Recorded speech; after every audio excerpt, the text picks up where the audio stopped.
بسم الله السلام عليكم ورحمة الله وبركاته. waxaa suuragal ah daawaday inaad maqashay mar uun dagaaladii Saliibiyiinta ama Crusadeska oo afkeena ku noqonaya dagaaladii Mucatabudirirka. Haddaba muuqaalkan aynu kaga hadli doonaa bal waxay ahaayeen iyo cidda ka dambeysay.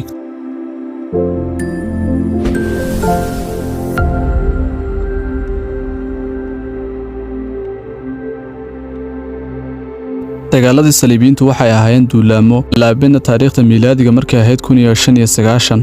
dagaaladani oo ay Saliibiyiintu la bixeen dagaal barakaysan waxa ay ku bilaabmeen khudbad xasaasi ah oo hanatay dareenka iyo qalbiyada malaayiin Masiixiyiin ah. khudbadaasi oo wadaad la odhan jiray Baab Urban kii labaad uu ka jeediyay magaalo ku taala dalka Faransiiska. Baab Urban wuxuu u xilsaarnaa in Imbaradorkii Alexis kii labaad ee xukumayay Constantinople uu ka caawiyay qaadista dagaalkii ugu horreeyay ee loo yaqaano Mucatabudirirka. marka ayuu Baab Urban jeediyay mid ka mid ah khudbadihii ugu saameynta badnaa taariikhda dhexe ee dunida, isaga oo ugu yeedhay amiiradii Masiixiyiinta ee Yurub in ay u dhaqdhaqaaqaan dagaal barakaysan. haddaba intaasi wixii ka dambeeyay waxaa si istaba joog ah u bilaabmay duulaamadii Mucatabudirirka oo tiradoodu ay ahaayeen ilaa 7 duulaan oo waaweyn oo socday intii u dhaxaysay 1590 ilaa 1291. xoogagga Saliibiyiintu waxa ay duulaankii koowaad oo socday intii u dhaxaysay 1590 ilaa 1990 ay ku qabsadeen magaaladii barakaysneed ee Qudus, halkaas oo ay muslimiintu ka talinayeen 630 miilaadi. halkaas waxaa ka dhacay xasuuq aan cidina loo aabayeelin.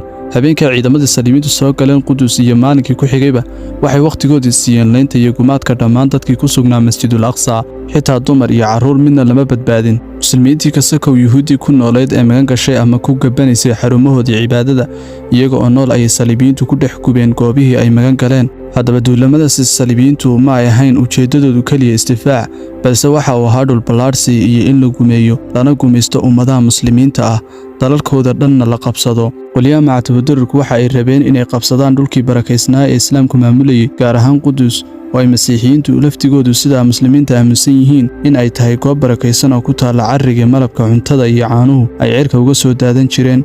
ololayaashii duulaamadii Mucatabudirirka ee isdabajooga ahaa waxaa muslimiinta lagaga qabsaday dhulal badan. Qudus ayay qabsadeen, Masar ayay weerareen, hase yeeshee duulaankii ay ku qaadeen Masar kolkii dambe waa lagu jebiyey Saliibiyiinta kadib dagaalo qadhaadh oo dhex maray ciidamo uu hogaaminayay Salaaxudiin al-Ayyuubi, Ilaahay ha u naxariistee.